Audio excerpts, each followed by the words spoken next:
이 시간에는 본문의 말씀을 통해서 복음 안에서 더욱 든든하게 세워져가는 교회와 성도 되기를 함께 소망하고 또 기도하였으면 합니다.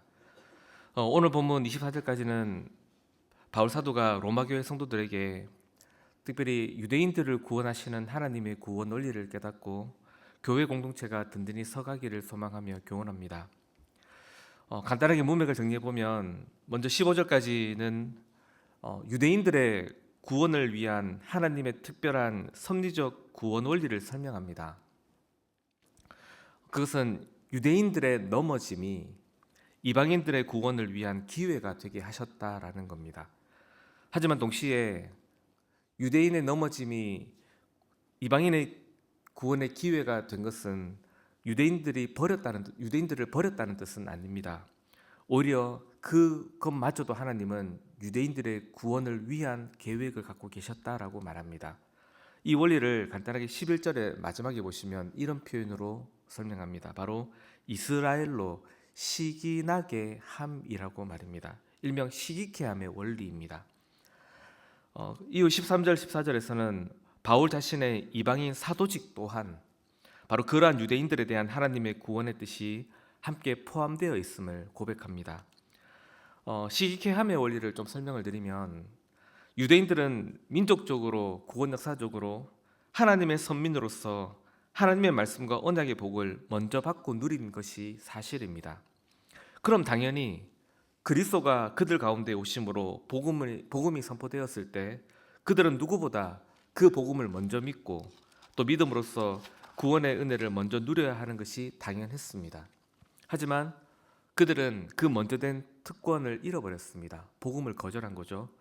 그래서 하나님은 그들에 대한 심판으로 그들이 가진 구원의 특권을 이방인들에게 넘겨버리셨습니다.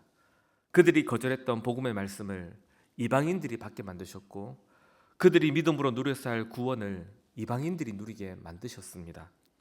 하지만 이 과정에서 그렇게 하셨다고 해서 과연 하나님은 그 유대인들을 먼저 선민으로 삼았던 백성들을 버리셨느냐? 그것이 아니라는 겁니다. 오히려 그렇게 하심을 통해서 하나님은 유대인들 가운데 택한 자들로 하여금 그 구원을 시기케 하셔서 자신들이 빼앗겨버린 그 구원의 은혜를 이방인들이 누리는 그 구원의 은혜를 보면서 시기함이 일어나서 하나님의 구원을 바라보게 만드셨다라는 겁니다. 이것이 시기케함의 원리입니다.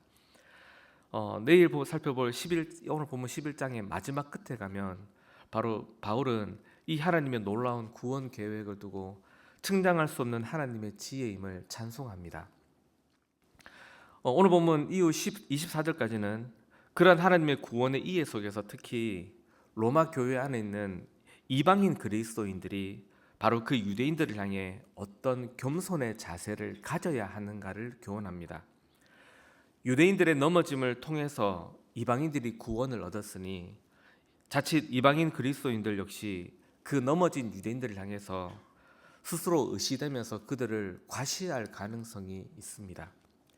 하지만 이 놀라운 구원 계획 속에서 보여진 하나님의 인자하심과 준엄하심을 바르게 기억한다면 결코 이방인들은 그런 교만의 자세를 취해서는 안 되는 것이 너무나 자명하다는 것을 바울이 가르치는 겁니다.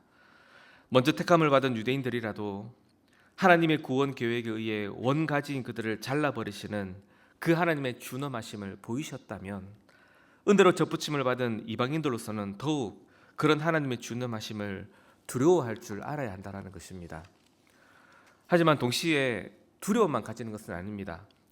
하나님의 특별한 구원 작정과 그 섭리로 자신들의 구원을 위해 통로가 되어준 바로 그 유대인들에 대해서 감사와 긍휼의 마음을 가지는 것 또한 당연함을 이 바울이 가르치는 겁니다.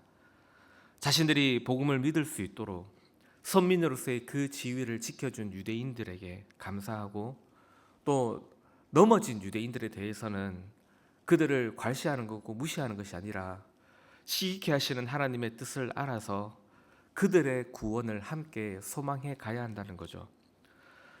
이렇듯 오늘 본문에서 유대인들에 대한 하나님의 구원 계획과 또 그들에 대한 이방인 그리스도인들의 마땅한 겸손의 자세에 대한 이 교훈 속에서 우리는 복음 안에서 하나 되는 교회 공동체가 되기 위해 우리 모두가 어떻게 힘써가야 하는가를 한번 생각해 보지 않을 수 없습니다. 그것은 오직 복음 안에서 서로를 향해 감사하고 또 귀하게 여길 줄 알아야 한다는 것입니다.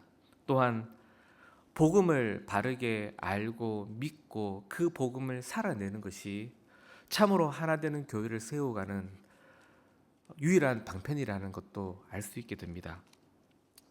방금 우리가 살펴본 대로 복음을 통한 이 구원 계획에 있어서 유대인과 이방인 관계를 바울이 이렇게 설명하게 되는 데에는 당시 로마 교회가 겪고 있는 유대인과 이방인 그리스도인들 간의 일종의 기득권 다툼의 문제가 이 교회 안에 있었기 때문입니다. 왜 그렇게 되었냐면 당시 로마 황제에 의해서 로마에서 유대인 추방령이 내려졌다가 해제된 상태가 되었습니다. 그래서 그 추방령이 반포되고 해제되는 과정에서 로마 교회 안에 있던 유대인들이 교회를 떠났다가 다시 돌아오는 과정이 있었고, 그렇게 됨으로 인해서 이방인 로마 교회 안에 이방인 그리스도인들과 또 유대인 그리스도인들 사이에 약간의 기득권 경쟁이 생길 수밖에 없게 된 거죠. 그래서 바울이 바로 이 교회 문제를 해결하기 위해서 그 목적 하나로 이 로마서를 쓴 것게 되었고요. 또 그 문제를 해결하기 위한 방책이 무엇이었느냐? 바로 로마서 처음부터 설명한 대로 오직 복음을 다시 이들에게 분명하게 깨닫게 하는 것이었습니다. 여기서 우리는 복음이 얼마나 우리 신앙에서 중요한지를 다시 생각해 보지 않을 수 없습니다. 복음은 그저 우리가 천국을 가기 위해 한번 믿어야 되는 그런 도구가 아니라는 거죠.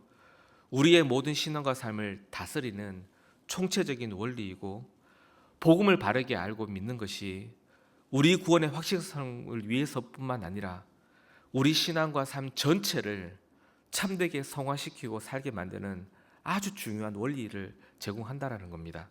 특히 그리스도의 몸된 교회를 온전하게 세워가는 가장 중요한 원리가 복음에 있습니다. 교회에 이런저런 문제가 생길 때, 성도 간에 갈등이 생길 때, 그것은 자칫 복음을 거부하는 행위들이 될 수 있다는 것이고, 동시에 반대로 우리 신앙과 삶을 하나님의 뜻을 따라 바르게 회복하는 최고의 방법 역시 오직 복음에 있음을, 우리가 복음을 바르게 믿고 그 복음을 살아갈 때 가능하다는 것도 알 수 있게 됩니다. 성도 여러분, 이 땅을 우리가 살면 우리가 경험하시는 대로 서로 간의 차이에 따른 차별이라는 것이 생기죠. 능력의 차이, 학력의 차이, 직업의 차이, 사회적 신분의 차이, 가진 것과 가지지 못한 것의 차이 등 우리는 서로 간에 많은 차이라는 걸 가지고 있고, 이게 서로 간의 차별이라는 것도 만들게 됩니다. 그렇지만 하나님의 나라는 바로 그런 차이로 인한 차별들이 사라지는 나라입니다. 무엇이 그걸 가능하게 할 수 있을까요? 바로 복음이 그것을 가능하게 만들 수 있습니다. 오직 복음 앞에서 모든 인간은 차별이 없어지기 때문입니다. 복음을 믿지 않음에 있어서는 모두가 하나님 앞에서 죄인으로서 차별이 없고, 복음을 믿는 성도들로서는 은혜와 구원에 있어서 하나님 앞에서 차별이 없어집니다.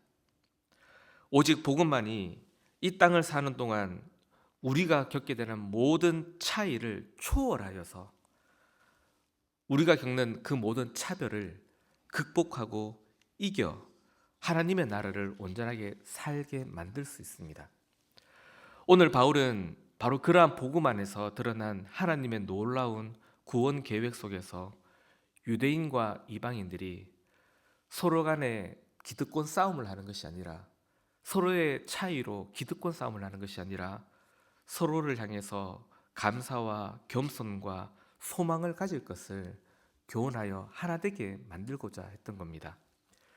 유대인들로서는 자신들이 선민이라고 특권의식을 내세우면서 이방인들을 무시하는 것이 아니라 오히려 자신들의 선민됨이 저 이방인들의 구원을 위한 통로된 것임을 알고, 그렇게 자신들을 선민 삼아 주신 것에 대해서 하나님께 감사하고 그 이방인들을 사랑하고 끌어안아야 됐던 거죠.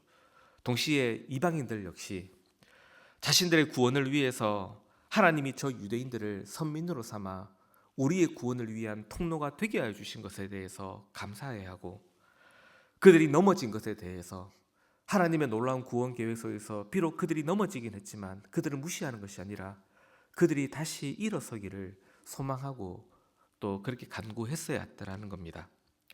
성도 여러분, 이 시간 기도할 때 우리 성막교회는 과연 오직 복음 안에서 서로를 향해서, 나와 서로를 향해서 은혜 입은 성도로서 마땅한 생각과 마음을 품고 있는지를 한번 잘 돌아볼 수 있으면 좋겠습니다.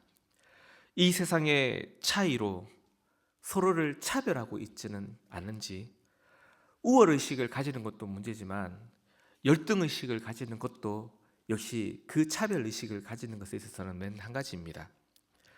오직 복음 안에서 서로를 향해 감사하고 서로를 긍휼히 여기며 서로를 진실로 사랑하며 하나됨을 추구하는 것, 그런 마음과 자세로 우리를 오직 복음 안에서 한 몸 되게 하신 하나님의 뜻을 잘 받들어가는 우리 복된 성막교회가 되기를 함께 기도하였으면 합니다.